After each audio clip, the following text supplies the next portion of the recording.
And if this is your first time giving your mind a little love, I have a few goodies for you. First, don't forget to subscribe so you never miss an episode.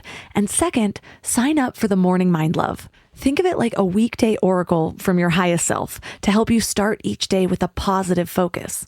Plus, you'll get 2 gifts absolutely free: a 30-minute binaural meditation and 30 days of journaling prompts to help you remember who you truly are. So join over 9,000 people and go to mindlove.com to sign up. Welcome to Mind Love, episode 293. Today's episode is all about how your mindset around finding love is keeping you from receiving it.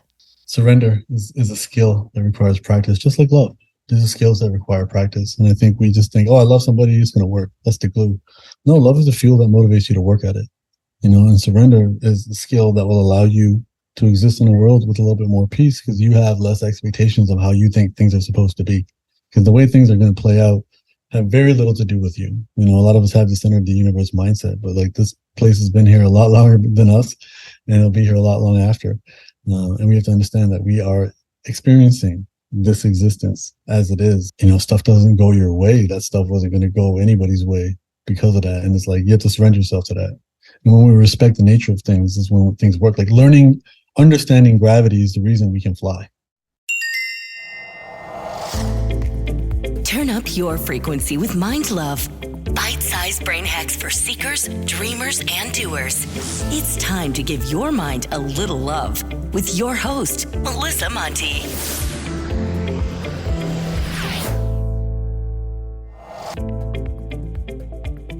If this is your first time giving your mind a little love, don't forget to hit the subscribe button. Mind love is a way of life, and the more love and intention that you give your mind, the better you'll feel about yourself and your life. Plus, it's a win-win because more subscribers means Mind Love attracts even more amazing guests to bring you their wisdom. So don't forget to subscribe. Did you know that nearly 50% of adults are single? You might be thinking, yeah, well, so what? More people are realizing that they don't need a partner to find happiness.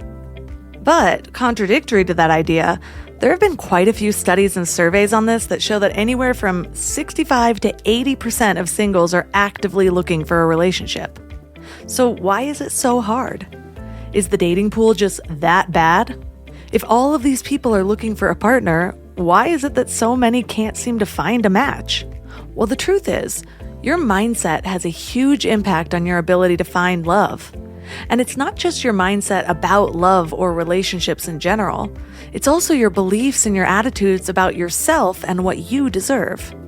I have definitely found this to be true. When my self-worth was the lowest, I settled for the worst person that's ever been in my life. And when I felt like no one understood me and I was unlovable, my reality just seemed to affirm everything I believed. Which is basically how reality works, right? It just affirms our current beliefs, which is why we have to start with changing our beliefs to change our realities.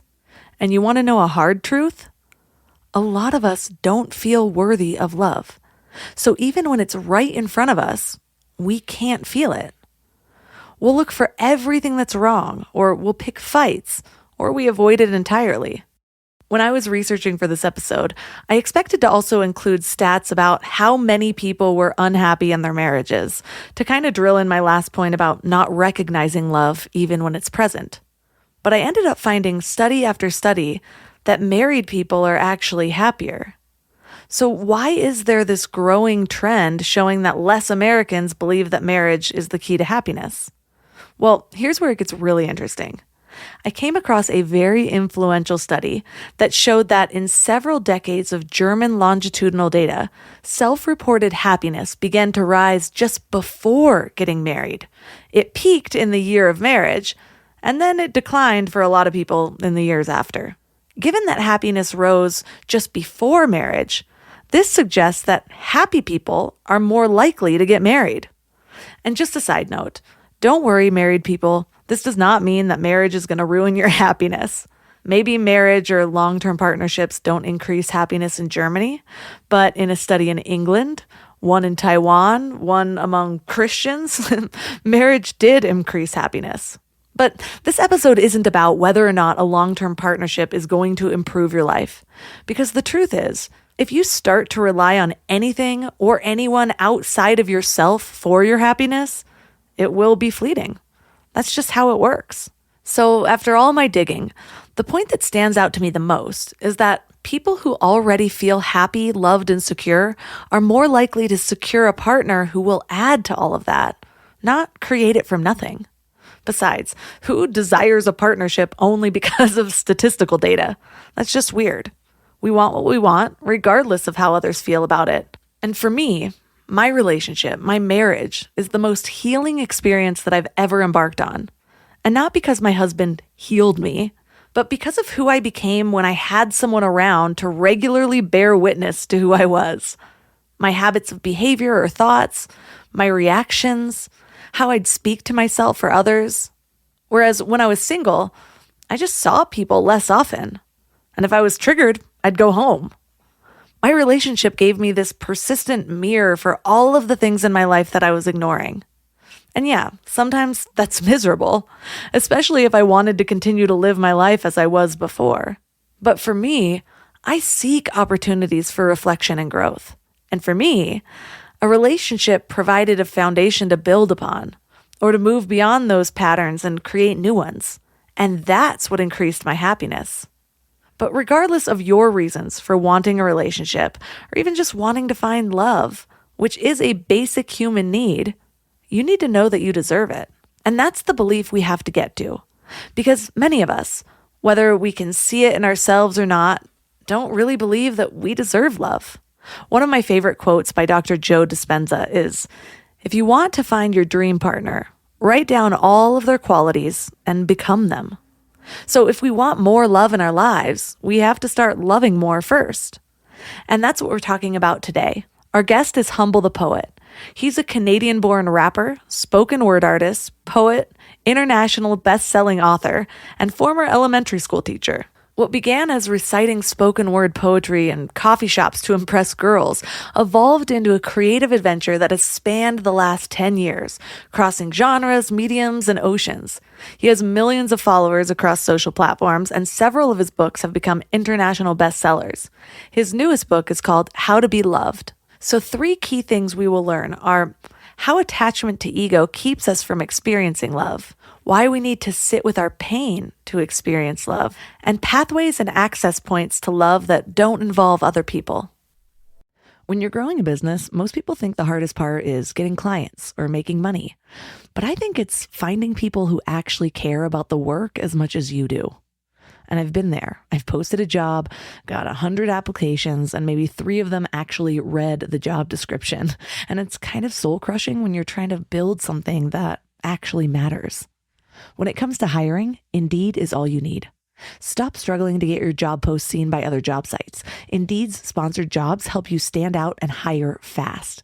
With sponsored jobs, your post jumps to the top of the page for your relevant candidates so that you can reach the people you want faster. And it makes a huge difference. According to Indeed data, sponsored jobs posted directly on Indeed have 45% more applications than non-sponsored jobs. One of the things I love about Indeed is that it just makes hiring so fast because you're reaching people who actually are looking for work, not just casually browsing. Plus, with Indeed sponsored jobs, there's no monthly subscriptions, no long-term contracts, and you only pay for results. And guess how fast it is? In the minute I've been talking to you, 23 hires were made on Indeed, according to Indeed data worldwide. There's no need to wait any longer. Speed up your hiring right now with Indeed. And listeners of the show will get a $75 sponsored job credit to get your jobs more visibility at Indeed.com/mindlove. Just go to Indeed.com/mindlove right now and support the show by saying you heard about Indeed on this podcast. Indeed.com/mindlove. Terms and conditions apply. Hiring? Indeed is all you need. I used to be one of those people who had grand plans for a big healthy meal every Sunday night, and I'd make these elaborate meal plans, buy all the ingredients, and then Wednesday would roll around and I'd be staring at that wilted spinach, ordering takeout again. Shopping, planning, and cooking food really can be simple and stress-free, and that's why I love Hungry Root. Hungry Root takes stress out of mealtime by filling your cart with personalized picks and planning your week of meals, getting smarter with every order. With over 15,000 recipes to choose from each week, many ready in just 15 minutes or less, it's so perfect for those nights when you have no energy left. What I love most is their smart cart technology. It actually learns what I like and what I will actually cook. So no more buying ingredients for recipes that I'll never make. Everything that shows up, I actually use. They screen out over 200 additives, including high fructose corn syrup and artificial sweeteners, only high quality meat and seafood with no hormones or antibiotics, and they carry brands like Vital Farms and Ithaca Hummus that I already trust. The time I've gotten back has been incredible. Instead of spending Sunday meal planning, I'm doing things that actually matter to me. Take advantage of this exclusive offer. For a limited time, get 40% off your first box, plus get a free item in every box for life. Go to hungryroot.com/mindlove and use code MINDLOVE. That's hungryroot.com/mindlove, code MINDLOVE, to get 40% off your first box and a free item of your choice for life. hungryroot.com/mindlove, code MINDLOVE.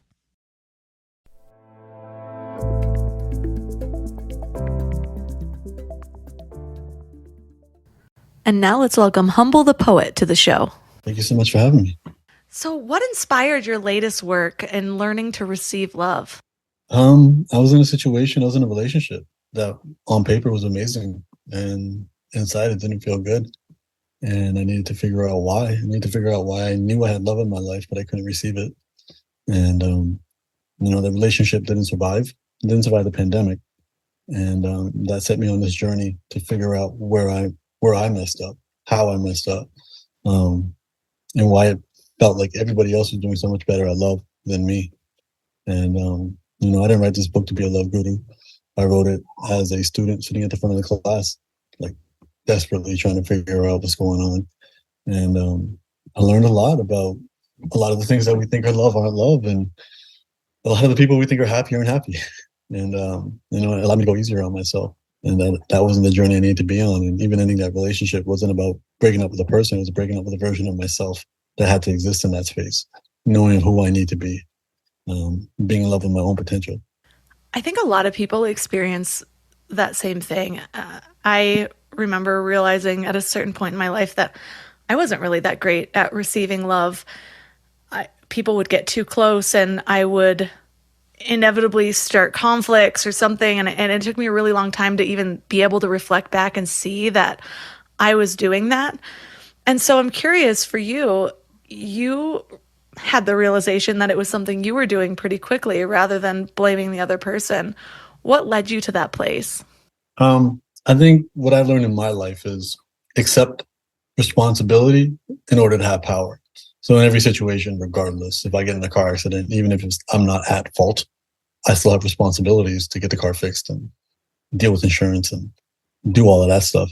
And I look at it the same way in life, where it's like, okay, if I looked at myself as being a victim, which is very tempting, what power is there to make things better? There's none. There's no power in self-victimization.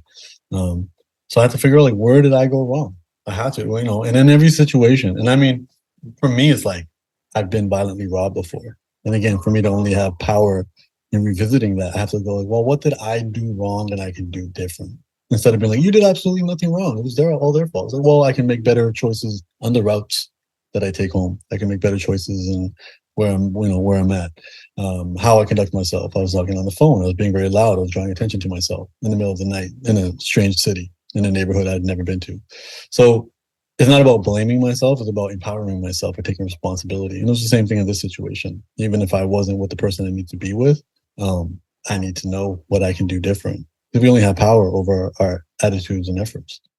I spent most of my 20s in victim mode. I had gone through a lot of things that were out of my control. If I was sharing it with anybody else, it was clear that I could be a victim. But I realized the same thing, and just understanding that if that's how I identified, then that's how I was going to feel, and that's how that would be reflected in my reality. And so it was really when I started to take responsibility, and yes, there were things that happened to me that I could not control and that weren't my fault, but there's a huge difference between fault and responsibility.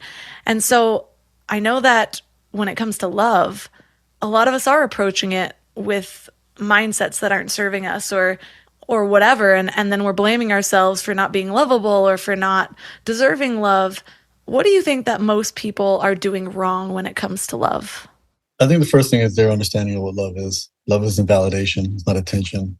It's not power, control, success. It's not all these things that come from appearing perfect. Love always exists. Love comes from clearing out the mess. It doesn't come from acquiring anything. There's no such thing as being worthy of love. The love that we all yearn for would love everything, even the things that we consider unlovable. You can't be enough for love. Like, I don't think we should be telling people you're worthy and you're enough for love. You should be like, there's no such thing as worthiness and enoughness when it comes to a person. These ideas come from wanting to sell us makeup and sexy cars and clothes. To be like, you as you are, you're not good enough. You need more to be something. I think also as kids, yearning for our parents' love, not having context that they have a life outside of us. So if we didn't get Danny Tanner love that we wanted from Full House all the time because dad was tired at work, we started creating the story in our head that we have to earn love. Love isn't a prize. You can't earn love. You can only realize love. Love is the verb. You can only serve love.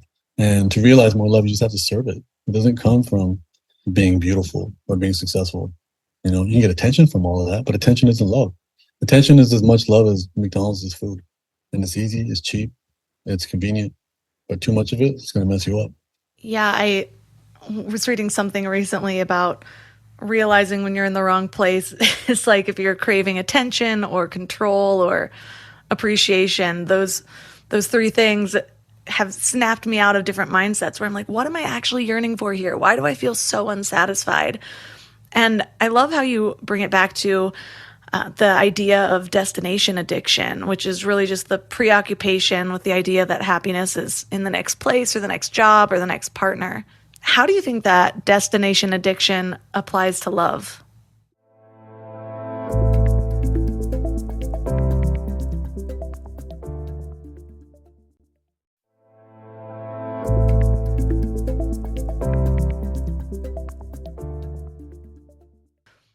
How do you think that destination addiction applies to love? Happily ever after. People dream about a beautiful wedding, and they want the wedding more than they want the marriage. And they think once they have it, it's going to be happily ever after. It's this linear thought. And I think, we can go back to culture. We have this, the prevalent culture out here in North America is you do good, you do bad, you die, and you get judged. And I come from the Eastern culture, which is cyclical, cycles, and just 4 seasons of your life all the time. So I think viewing love is the same way. Like, I just have to do these things, then I will find a person, and I've checked it off the box, and I'm good. And it's like, no, that's not enough. That's when the work begins. Nobody throws a party for starting high school. Nobody throws a party for starting college. They throw a party for graduating. Yet we throw parties for starting a marriage. We should throw parties to celebrate a year of marriage, 5 years of marriage. You want to have a lavish, expensive party? Have it for your 25th anniversary. You have an accomplishment to celebrate. And I think this culture does not come from anything other than commercialism and people finding ways to make money off everything. And let's make money off the fact that you're starting this new time of your life and 2.5 months for a diamond ring of your salary. And let's do all of these things. And we really have to understand that, like, we are so influenced by the things that we watch and the cultures that we're in, not realizing that all of this is designed just to make money, especially in the United States. It's to monetize. So you're watching a film to keep your attention so you can watch a commercial after. Like, it's that. And it's important because this stuff is shaping our minds and it's shaping what our expectations are, especially the love stories, the rom-coms, the Disney films, the old Disney films more than the new ones. The new ones are much better. Porn, all of this stuff is creating expectations and understandings that are not in line with reality. Yeah, I'm the type of person that when I notice everyone else is doing something, I immediately start to push against it. It's something that serves me well 80% of the time, 20% of the time, not so much. But when my husband and I got married, we decided to just have a backyard wedding. It was totally different. We had, like, my grandma was the flower girl, had dessert shots and weed brownies instead of cake, and just did it completely different. And we had the same conversations where we're like, how much sense does it make to go into this brand new phase of our lives in debt, which is what every single one of my cousins did. They had these huge $50,000 weddings. And one of them's still paying off a wedding that they're not in the marriage anymore. and financial issues is a high cause of divorce. And divorce is like the divorce rate in America is like 56%. Yeah, it's crazy. And so we Mm. just decided to go at it completely different. And we're still married, so maybe maybe that has something to do with it. That's the best marriage advice I'd ever heard from Ryan Holiday. And they said, how do you stay married for so long? He goes, you don't break up. It's so true. I love Ryan Uh, Holiday. You talk about this differentiation, and I know that wording originally comes from Aubrey Marcus, who was actually on this podcast way back in episode 97. But mm. I love the way that you explain it. What is the difference between big L love and small L love? Big L love is the love that matters. And small L love is all the things that we think are love. The pleasure. Sorry, I'm in Midtown, New York, so endless noise. We thirst for big L love, but we settle for small L love. The validation, the attention, pleasure. Things that will medicate our lack of peace. Whereas big L love will be peace, and I think that's important to kind of understand from that perspective. And it's difficult though, because so many of us identify more with all of the small L love. That was something I had to unravel. My parents were divorced really my whole life. I don't really have a memory of them being together. And my dad would come and he didn't have custody. And so it was not even every other weekend. It was like for trips. And as a young girl, it's kind of difficult to develop a relationship that way. I was a mommy's girl. And so I'm like, I don't want to go with my dad this weekend. A lot of times he felt like a stranger. And so he would mitigate that by gifting me things. So Mm. he got me a lot of my big first things, my first TV, phone, laptop, my first, what is it, like TI-89 calculator or something. When everyone else had an Mm. 83, I was the cool kid.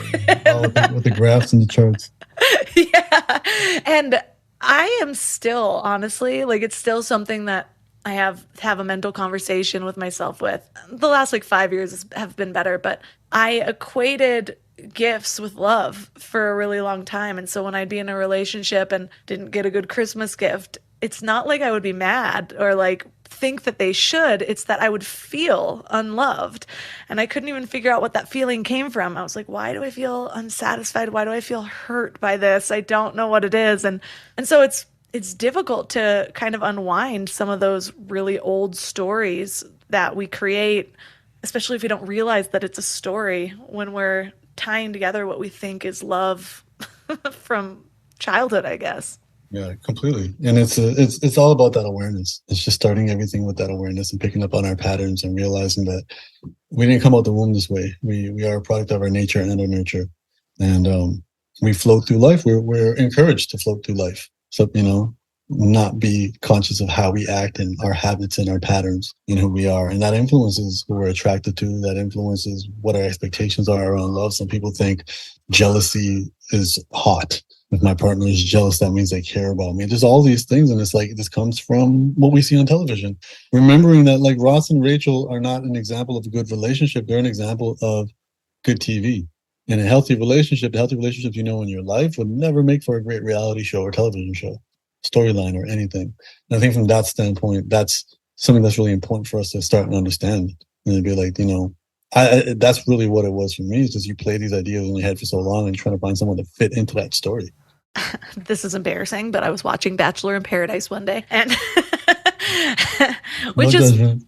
it was my guilty pleasure for years. Like my audience knows that, but it's actually funny because recently I was like trying to watch the latest season and I'm like, I think I've leveled up too much. I can't even sit through an episode. So fingers crossed that lasts because it was a waste of time. But we were watching this episode and it happened like 3 times where all these couples thought like they wanted to be told what to do by their partner and they didn't understand. And I like looked on Twitter and everyone was backing them up. And I'm like, all these people think that being controlled is love. Like for me, I think that was what set me off where I'm like, I got to move on. I can't watch this anymore. But you had talked about how our cultures, especially Western culture, is like this destination version of love, whereas you were raised in Eastern culture and it's more cyclical. How does that affect your approach to love? Like coming from a Western background, it's one of the things I'm trying to unwind is this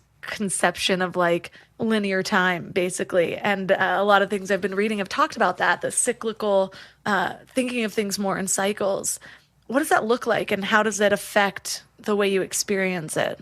I think it's just taking certain measures. As I said, like you can't measure a person as enough or worthy. You can't measure life as a failure or success. Life has its seasons, and the vast majority of our emotions as humans are going to be negative. That's what keeps us alive for survival. So I think for me, just the cyclical nature of it is like, oh, I'm in a summer, I'm in a winter, I'm in a fall, I'm in a spring. They're all necessary. You move out to LA and every day's the exact same and it gets a little bit creepy. And I think for me is realizing that there's a value in all of them. I only learn when things don't go my way. I win or I learn. I don't lose. And failure is what we pave the road to success with versus just trying to avoid pain, avoid hurt, avoid failure. No, things don't work out your way. You learn something, and that's okay. And even from a business perspective, the most successful entrepreneurs are the ones that seek failure, not the ones who are avoiding it. Yeah, I know so many people, especially at this age. I'm 37, and it's funny kind of going through the stages of life with people in my 20s. All of a sudden, a segment of my friends had a bunch of babies, but then there was a long stretch of time that nobody did. And then it was like marriage season. And now it's all my LA friends that are having babies in their late 30s, where my hometown friends are having babies in their early 20s or mid 20s. But people whose relationships end, I'm watching them go through it with a lot more feelings around it being a waste of time, or because their biological clock is ticking, or whatever it is. It's like, I just spent a year and a half with this guy. What a waste of time. And so being able to see it as a cycle and being able to see it as a learning experience is such a powerful mindset to step into, because when I guess at this age, when the stakes feel higher for you, it's harder to kind of let go and be like, oh, the next one will be okay, because, maybe it's too late for what they thought their life was going to look like. And then you just have to have trust that this is how it's supposed to end up, I suppose. Yeah, completely. And I think surrender is a skill that requires practice, just like love. These are skills that require practice. And I think we just think, oh, I love somebody, it's going to work. That's the glue. No, love is the fuel that motivates you to work at it. And surrender is the skill that will allow you to exist in a world with a little bit more peace, because you have less expectations of how you think things are supposed to be. Because the way things are going to play out have very little to do with you. A lot of us have the center of the universe mindset, but like this place has been here a lot longer than us, and it'll be here a lot long after. And we have to understand that we are experiencing this existence, as it is. And this life that we have of 80, 90, 100 years is a small blip in comparison to the 14 billion years that existence has been a thing. And, stuff doesn't go your way. That stuff wasn't going to go anybody's way because of that. And it's like, you have to surrender yourself to that. And when we respect the nature of things is when things work. Like understanding gravity is the reason we can fly. And I've even heard from so many people. I've just had a lot of friends that have experienced fertility issues, and a lot of them, and this isn't to say every one of them, but the ones that have had a really long journey and then have ended up naturally conceiving, for a lot of them, it was when they surrendered. And one in particular that I'm thinking, she actually was a previous guest on this podcast, and she had gone through, it was like close to a decade trying, and then she finally was surrendered to the idea of adoption. And the moment the adoption went through, she found out she was pregnant. and at that time she was ready for both. And so with so many things, we put this pressure on ourselves to go find this, or to make this happen, or to create this. And that reminds me of one of the things that you talk about, where you say that love isn't found, it's realized. What do you mean when you say that? The love's always there. You don't have to find it. It's always there. It's flowing. It's the breeze. You realize the breeze by opening your sail, and love isn't getting anything. Love is not wanting anything. So we have a lot of clutter that just blocks these pathways of love for us to feel them. To realize love is to clean the clutter. You don't have to do anything or be anything. There's no worthiness. As I said, it's not a prize.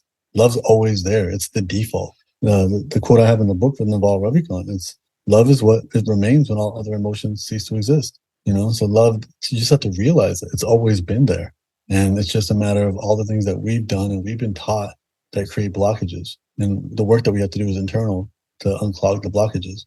Earlier in the book, too, you talked about how a lot of people equate love with God. And even in your description of it right then, it reminds me of what I heard about God growing up. Yeah. where do you think that connection comes just from biblical passages, or do you think it comes from the realization of either one as well and how that feels? Well, I mean, I didn't grow up in the Bible, so it's definitely not biblical passages. It's I think it's the innate desire for peace, and the innate desire for peace comes because I think about it's interesting. I think about going to like a baseball game, and you're in a crowd of like 40,000 people, and you're all cheering for your team. It's just a magic to that, and the magic is you cease to exist.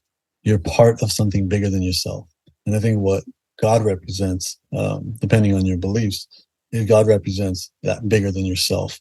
And when I refer to God as the everything and nothing, because it's that moment that like a drop falls into the ocean and then the membrane pops. And now, does the drop still exist? Or is it part of the ocean? Does the ocean exist? Or is it just the drop got bigger? And it's that feeling of being, beyond duality. And it's interesting because it's like, even in the Bible, like the tree of good and evil, that's a tree of judgment, looking at things as good and bad. That's been our biggest challenge in life, is that we judge everything. We're not curious about things. So humans are cursed for biting from that tree and viewing things as good and bad, when we should just be surrendered everything to everything, because it is what it is. And so I think for me, it's, the nature in philosophy that I grew up in, Sikh philosophy, we have a line, Hokum mein anda sab ko baat hukum na koi. Hokum means like the will of things. Everybody is within that. Nobody is exempt from that. And it's, as I said, when you start to understand the nature of things, again, you understand gravity, you learn how to fly. You understand the cold, and you learn how to live in it. When we understand weights, we can get ourselves stronger. Like whatever it is, when we voluntarily put ourselves in these uncomfortable situations, we thrive from it. And I think it's learning the nature of things instead of spending so much time judging it and wishing it was something else.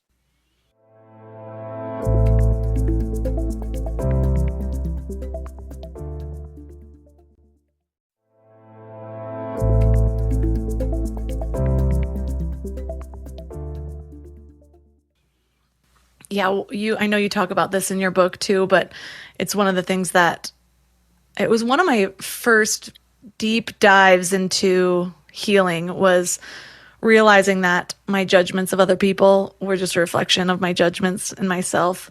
One of my favorite spiritual channelers, Paul Selig, says, "What you damned you back." But I was recovering from an eating disorder, and I had a lot of judgments about weight.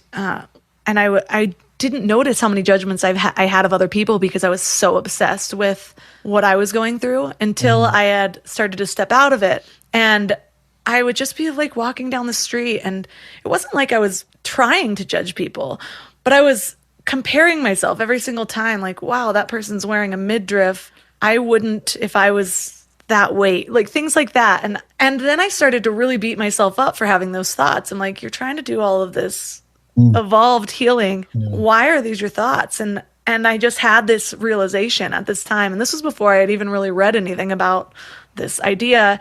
I'm like, this is exactly how you think of yourself. You are looking at everybody else to figure out what is acceptable for you to do, and vice versa at the same time. And so figuring out that one standard that everyone should be, and this is what you're holding yourself to, and this person falls out of it or falls in it. And so you're immediately making meaning around that. And so for me now, it's something where when I'm noticing a judgment of somebody else, I take it inward, and I try to work on it within myself too, and have that compassion. But at that time, I didn't have that ability. And so I didn't have really the ability for self-compassion, or I didn't feel like I could. Nothing about it felt real. And so I started that healing work outward, actually, by every time I'd walk by somebody, I'd think of something that was beautiful about them, or that I loved about them. And I did that for so long that I ended up creating a mindset where I could find more kindness for myself. Whereas usually I'd be like judging everything because one thing looked off, if that makes sense. Yeah, completely. And I think from that standpoint, I have a line in the book that says, we judge because we're insecure, and we're insecure because we judge. And it's like the invisible they, and their opinions that matter. Like this is ancient, because we lived in small communities, and being accepted by other people mattered. It kept us alive. It kept us included in the community, and being rejected by the people would ostracize us, right? And that would lead to our death. So now in modern times, it won't, being kicked out of a group won't lead to your death, but it'll feel like it. Being rejected will feel like death. and that's in our wiring. And again, we just have to be aware of it. We can't rewire. I'm not here to get you to rewire and not care what people think and make saying no to people any easier. No, it's going to remain hard. But again, that's what courage is. Courage is acting despite the fear, not in the absence of fear. Making decisions despite these feelings and knowing that it's for the greater good. Like, I am designed to want to please people, but that is not helping me discover love. So let me focus on myself. Let me build my self-respect over my self-esteem. And that will give me a much more long-lasting source of love versus trying to make everybody else happy, which is impossible. Ooh, I like that line, building your self-respect over your self-esteem, which is not something that you hear often because there's a lot of things out there about building up self-esteem. But what would that look like for you in ways to build up your self-respect? Date yourself. Go out on a date. Look at your body with gratitude. Don't look at it critically. Say thank you. Pick your favorite part of your body. Every way you love other people, love yourself. Self-havening, the idea of hugging yourself, self-pleasure, pleasure yourself. Be your best friend. Be an advocate for yourself and be the person that needs to kick you in the butt if you need to do something. When you identify gaps in your upbringing, be that nurturing parent for yourself now. Whatever skills, I had a friend say, oh, my parents never taught me financial literacy. Okay, we established that. No point in hating on them. There's reasons where they had limits in their capacity and their time. Go learn it now. Go figure it out right now. Fill in those gaps for yourself. Be that nurturing parent. Be that encouraging parent for yourself now. Doing that hard stuff and realizing that outside validation, social media, counting likes, all of this is like they're addictive. They're addicted to potato chips and it's fast food. And again, they'll give you something to do, but it won't take you anywhere. So you have to realize that quality work, whether it's building a relationship with somebody else or with yourself, is unsexy and it's repetition. And it's boring and it's routine and it's habits and it's pre-planning, but we're taught spontaneity, all this, you can create space for that. But the work in maintaining yourself, like brushing your teeth and wiping your butt, is unsexy, but you need to do it. It's the same thing with self-love and the same thing with your love for other people. Unless you get a bidet, it gets a little bit more sexy. A little bit more sexy. We look forward to that. But this is something I've realized, and it sounds silly, but I really credit my dog for teaching me how to love. I lost my dog in May, and I'm pregnant right now, so I could cry thinking about it. But he was the very first person in my whole life. See, this is my relationship with my dog. He was my person, but he was the very first little being in my whole life that I really felt loved no matter what. And so he was with me through all of my trauma in my 20s. And it's funny because there's no way that there's any truth to this belief that I had, but I had this belief when I was younger or when I was a teenager, really, that my mom was nicer to me when I looked pretty. and it's something that I've meditated on and unraveled. And that creates cognitive bias, so you'll start to find evidence of that. Yeah, and I know my mom, she didn't do that. Seeing after doing the work, I could see that that's not how it was. But for some reason, it's because I think I just always thought I would be more accepted when I looked put together, when I had makeup on, whatever it was. And so I was one of those people, especially in my early 20s, I did not like seeing people without makeup. I was without me wearing makeup, and I was a big party girl. And so the amount of ragers I would be at, where I would be there overnight and I'd secretly sneak in and put makeup on, and then people would even make fun of me for that. Who's thinking about putting makeup on at 4:30 in the morning? And then I'm embarrassed that I have to do that. And so my dog, though, he taught me a lot that I was actually able to bring into other relationships. And it's, like I said, it sounds silly because it's just this little creature, but I think it might have taken me a lot longer to get there without something like that. And so, yeah, it's interesting with dogs. I had a dog that passed away in 2007 after living his life out naturally, and then I was avoiding owning a dog, but I was everybody's backseat dog owner, And then I did get a new dog at the beginning of 2021, and just a whole level of magic with them. And there was a codependency there. And, I think because she wasn't my first dog, I'm not romanticizing the relationship, but, dogs have attached themselves to you for survival. And that's actually a good warning sign if you have a person relationship like that. You're you are my everything. You are my better half. These aren't healthy relationships.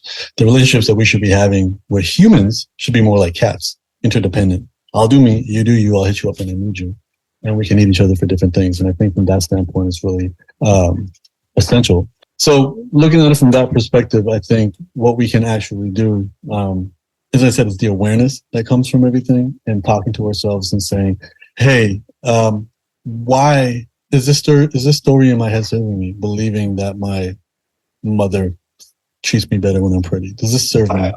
And then from there, taking it to a different perspective and then, journaling it and exposing it out, because the weight that it has in your head makes a completely different situation. Yeah, just challenging those things. Like it really was first identifying that I had that belief, and the belief was able to dissipate pretty quickly after that. So I'm like, oh my God, that's what I've been holding on to. That's the thing that's been driving behaviors, driving insecurities, whatever it is.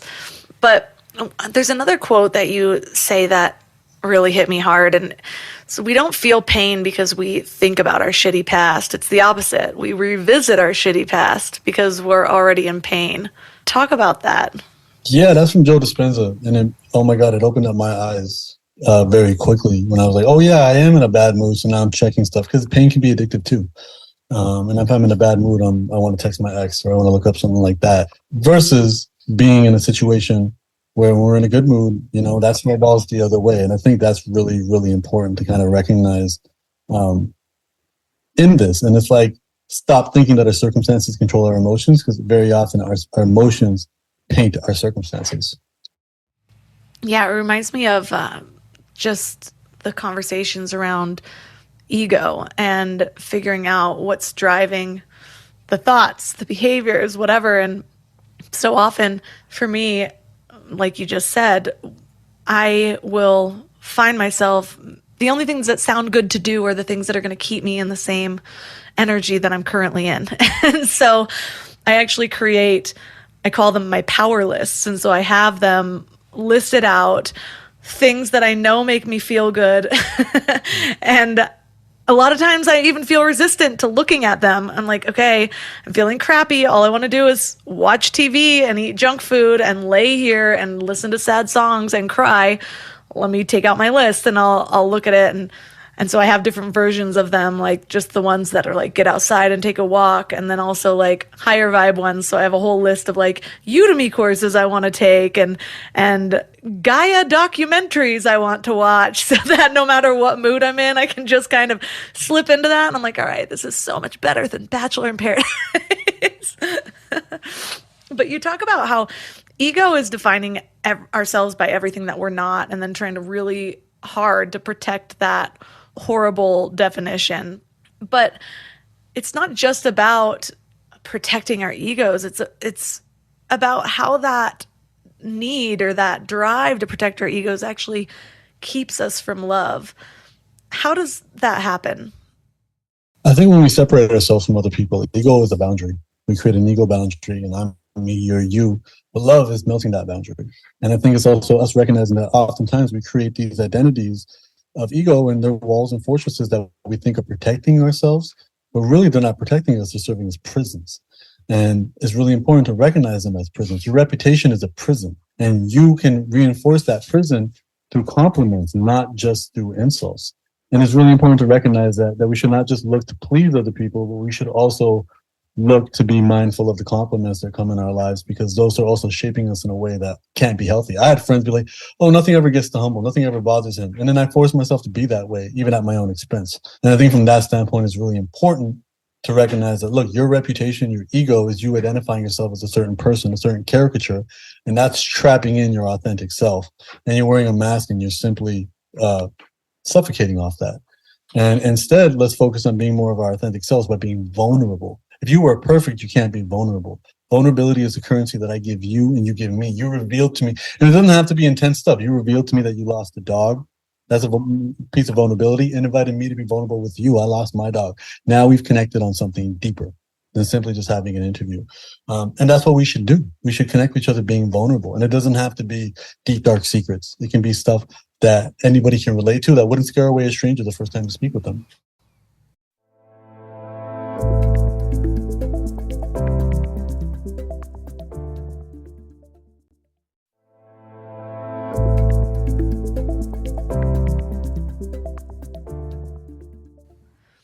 I went through a period of time where I was doing a lot of self-growth, and it was the few years before I ended up starting kind of this branch of life with this podcast and this public persona. And in that few years, there was a lot of shedding of who I was before. I said I was a big party girl before. There was like the interim of like still partying, also trying to raise, like be a different type of person, attached to certain things, trying to let them go. But during that period of time, some of my closest friendships fell away, and for good reason. I think once I started developing boundaries, that was one of the things. One friend had a really hard time with my boundaries because I went from the go with the flow girl to all of a sudden I have standards and things that I want. And then another one, there was just friction at the time in our lives. We're semi in contact now, but not close like we were. And so I had let go of the friendships that I was always around, and I was making new friendships. But as I was making these new friendships, I was already mind love Melissa, And so it was actually really difficult for me because I felt this need, and before I would have called it a pressure, but I think for me now, I can look back and say it was a need to live up to this experience of who they thought that I was, my Instagram personality or whatever. And so I remember one time kind of snapping back at something. I was in an irritable mood, and somebody's like, I just read your Instagram caption and now you're going to respond like this. This is just two different things.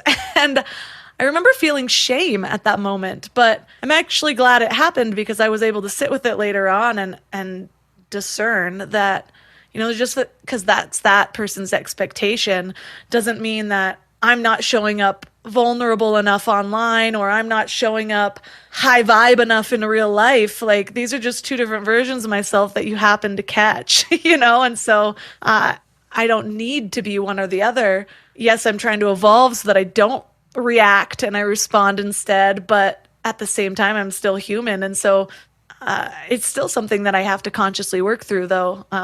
There's been as we all do, we should just celebrate the progress. Like, you're never going to be perfect at it. It's an ongoing work of art in progress, and it'll only be done when you take your last breath. And I think the subtitle of the book is Going Easier on Yourself, Embracing Imperfections.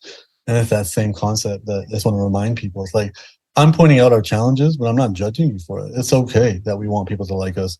It's okay that we're attracted to people that may not be healthy for us. It's okay. It's normal. There's nothing wrong with you for it, but step one is being aware of it. And that's the first step to course correcting in a better place.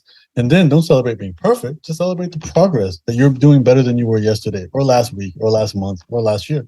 The difficult part for a lot of people is that we become so attached to our egos that we forget that it's the ego and we think that's the authentic self. How can we become more aware of when we're doing or being something from a place of ego rather than that place of authenticity? Peace. Do you feel pleasure from it? It's your ego. Do you find peace from it? It's love. Peace is not needing anything. Peace isn't getting everything. Peace is not needing everything. And we all have memories of peace. We all have memories of holding a baby and just being full of love. We all have these moments where we just didn't want the moment to stop and everything was perfect. That's peace.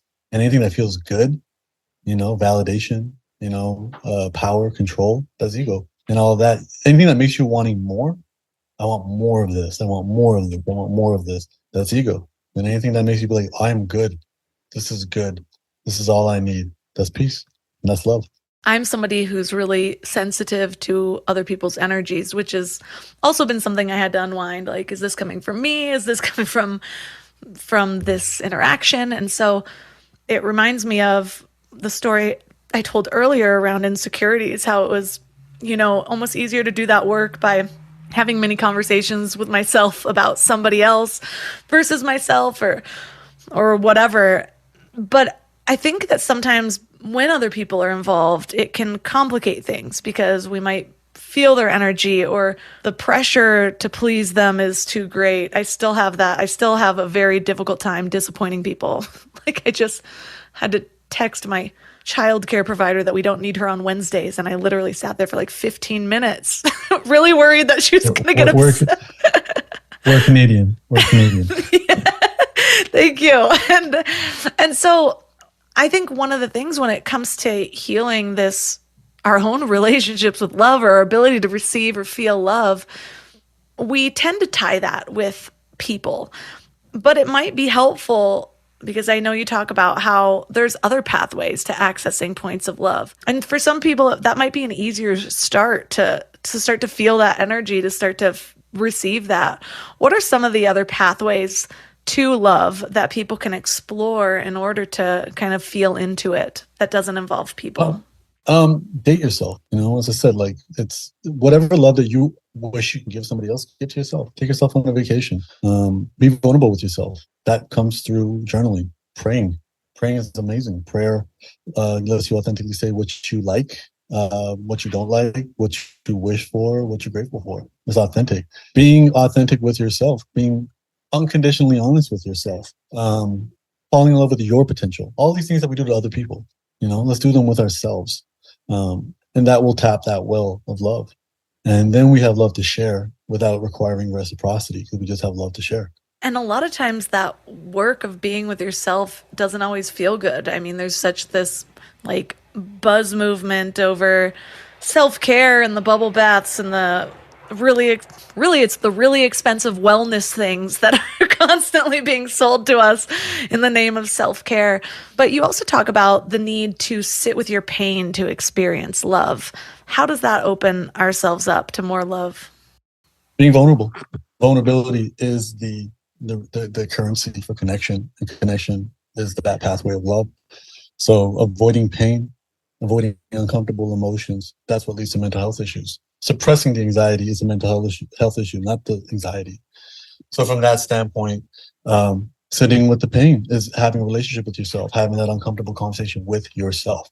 We can't just look at the pretty parts of life. Sitting there by ourselves, not distracted, not medicating, and dealing with that is going to build a level of self-respect that will keep us away from thirsting from self-esteem. Yeah, I used to say, I hate being alone with my thoughts, and somehow I didn't see anything wrong with that. It was like a line I used. Fear is a compass, that we avoid is the direction we should head. And that's exactly what that is. To go from a bad place to a better place, you have to go through a worse place. And that worst place is sitting alone by yourself with those thoughts. And being like, all right, I'm here. I'm good. I'm well fed. I use the bathroom. I have a glass of water beside me.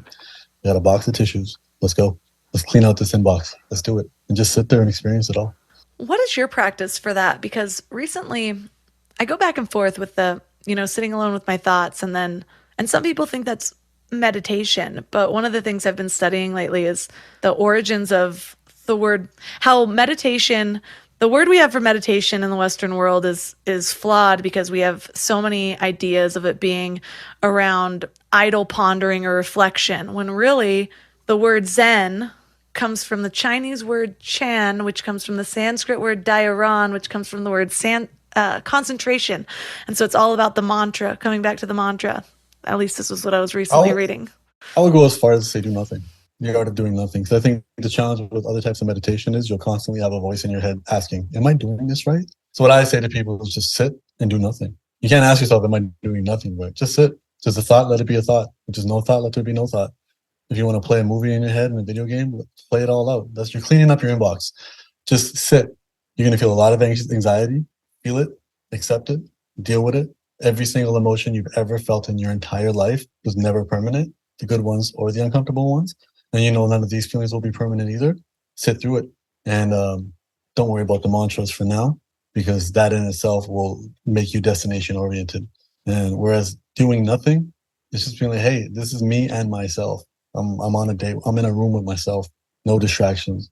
Let's have a conversation with myself. Let's see what happens. No pen, no paper. Let's just do it. And try that for one. And from what I've heard is it's easier to do an hour than it is to do 10 minutes. But again, you still have thoughts like, what's the time? How much time is left? Is my timer going to go off? That's cool. All of that's fine. All of that is completely fine. In transcendental meditation, that was the big thing. It's like the moment you're trying, and then like just release this effort of trying, which then everyone starts trying not to try, which is difficult. Doesn't work either. But I have had my longest meditation streak to where it's actually now like deeply ingrained in me. It's the first thing I do in the morning, 20 minutes minimum. And I'm finding the need to increase the time because, like you said, all of a sudden it just doesn't feel like enough time. It goes so fast. I don't even think about it. And I'm like, okay, I guess maybe I need to move to 30 or 40 minutes or just sit longer. But one of the things that you say as well is that we shouldn't fall in love with potential. What does it look like to fall in love with potential versus not doing that? Yeah, it's viewing somebody for who they could be versus who's in front of you. It's not accepting somebody for who they are. It's accepting somebody for an idea of who you think they can be. And that's why I say, if you want to fall in love with potential, fall in love with your own, because you know you. We don't know anybody else. We're not in their shoes. And I think from that standpoint, it's super important. So if we want to love somebody, we just accept them as they are in front of us. And, and again, I think I had this conversation with somebody else recently, and we were talking about, well, what if you see that they can go from a janitor to a CEO? You can see that because their quality of personality is already showing that. Their circumstances are always going to change, but their quality of personality, they're already a CEO if they're working towards that as a janitor. And you can see that in them. By all means, now you're not in love with their potential. You're just in love with it. That's just, they're going to go further than where they are. But the person that they are, the qualities that they have, the habits that they have, those aren't going to change. When somebody shows you who they are, believe them. And that's exactly what it is.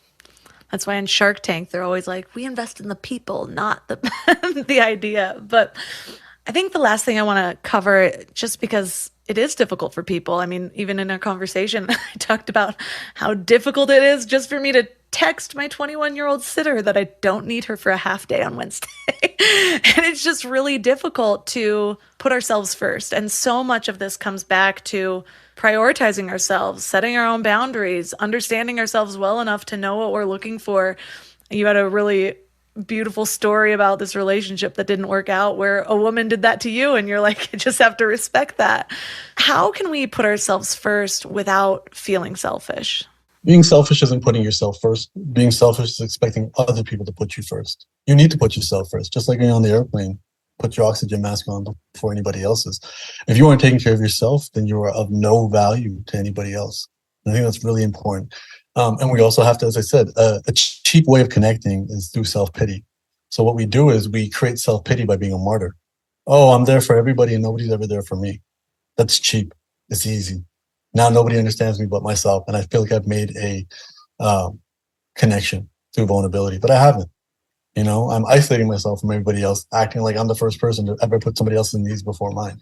Instead, let me prioritize myself, create my boundaries, have my standards. That doesn't mean I expect other things from other people. I have standards, and people live up to them. I'll invest in them. They don't. And that's fine. They can be who they want to be. And I think it's important to realize I'm of no value to anybody else if I'm not taking care of myself. I have to do that. And let's stop romanticizing being martyrs. Because that's just going to chip away at us and lead to resentment. And when you're in a world of resentment, you're not going to find a place for love to exist. Well, thank you so much for everything that you've brought to this conversation and for such an incredible book. I was actually only one paragraph into your book and I read it out loud to my husband. I was like, this is the kind of writing that I like. Like when I write my book, I want to be this authentic. So it's just incredible. So for listeners that are interested in learning more about you, you have a really big platform on so many places, but also learning about your book, How to Be Loved. Where's the best place for them to connect? At Humble the Poet. Instagram, Facebook, Twitter, all that good stuff. And humblethepoet.com/love for the book.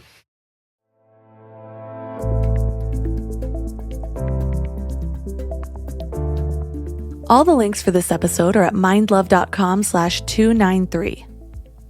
Your challenge for this week is a little journaling exercise. I want you to write down all of your beliefs, thoughts, feelings, attitudes around love. This could be romantic love, it could be familial love, it could be friendship love. Ideally, you'd write down your thoughts and feelings about all of it because you want to really get the totality of your beliefs around love. Now, audit what you've written. Are there areas that could be improved? Did you find any sneaky little beliefs that you didn't know were there? And if you did, I want you to take a moment to consciously rewrite these. This is the very first step to rewiring a neural pathway. First, you have to sit down and write the new belief. Even if it feels fake, it doesn't feel like you, this is cultivating what you want to feel, what you want to believe. And these beliefs are what creates your reality. I like to do this with all of my limiting beliefs. I will often notice that there's an area of my life that needs work, and I know that it comes back to my beliefs. So I will become attentive to it. Sometimes that's just one journaling exercise sitting down in the morning. Other times it's writing down the beliefs and thoughts as they come up. So maybe I'm swiping through a dating app, which don't worry, I'm not doing anymore. But maybe I am, and I feel these little thoughts like, I don't need love, I don't want this. And I find myself convincing myself of something that's not true to my deeper reality. And maybe I think it is, because the ego is very strong. But sometimes it takes sifting through that to really understand what it is that you really want, because the ego will create a lot of protective mechanisms for yourself. So let me know how it goes. I'd love to see what you came up with. If you're really bold, take a picture of it and tag me on Instagram at MindLoveMelissa. If you liked this episode, please consider sharing it. You can take a screenshot, tag me and Humble the Poet, and share it. We love to see what you thought about it, so let me know. And if you're listening to these episodes and you're thinking, I want to transform faster. I want Mind Love to be a way of life. I hear all of these things and I'm inspired, but after the episode, I just go back to the way things were. That's why I created the Mind Love membership. You can find out more information at mindlove.com/membership. The platform was designed to hold your hand through the transformations, and every month you get a new key thing to work on that will make a huge difference in your life. So find out more at mindlove.com/membership.